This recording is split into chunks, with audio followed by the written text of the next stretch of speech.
Ассаламу алейкум. Мына безраспред коробка, освещение қалай қосылады десеңіздер. Пока рабочий ғана тұр.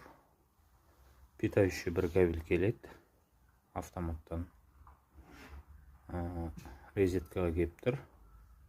Розеткадан фаза 0 аласыздар. И былайынан мына жерде розетканың орнын алып барасыздар.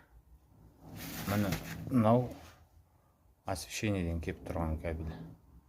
Мынау питающий розеткадан плюс фаза 0 шығады.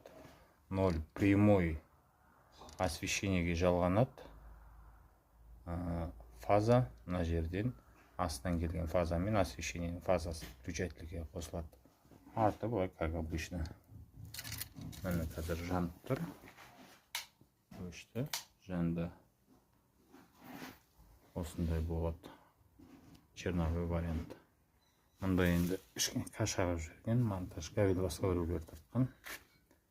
А так в целом қосылуы осылай болады.